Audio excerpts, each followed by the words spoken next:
Deronda's granddaughter. Today, we're gonna show you how to make ELSA cookies, and here they are. You're going to need 1 cup of flour plus 2 tablespoons, 1/4 cup of sugar plus 2 tablespoons, 1/4 cup of brown sugar plus 2 tablespoons, 1/2 tea of baking soda, 1 egg, 1/2 teaspoon of salt, 1/2 cup of butter, 1/2 teaspoon of vanilla, 1 cup of ELSA chocolate chips. I got the recipe on the back of the package. To the mixing bowl, add butter, white sugar, brown sugar, your brother and sugars. Start on low and do this.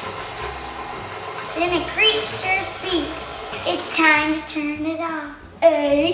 Grandma G's gonna help me add the vanilla. Here it goes, just about a 1/2 teaspoon. There you go. Good job. Add the baking soda, the salt, and the flour. Okay. Turn it off using a spatula. Scrape down the sides of the bowl. Lift up the mixer and swipe it in there. Stirring in my ELSA chocolate chips. Stir, stir, stir, stir. Good job. Want me to help you hold it? Yeah. Okay. Or don't make a big mess. Yeah. So you don't what? Make a big mess. You won't. You're doing good. Stop. I'm adding my dough to the cookie sheet.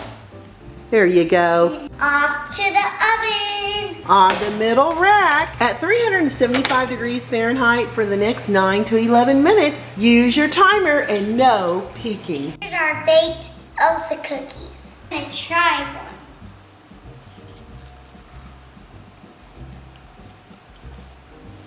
Good. They taste good? Yeah. What do those blue and white morsels taste like? Let me see on the bottom of your cookie there. Oh, those are good. Khloe approved? Yes. Enjoy. Like, comment, give me thumbs up. So delicious. Hit that notification bell to be the first to get my new food videos. Thanks a million for watching. I'll catch you all later.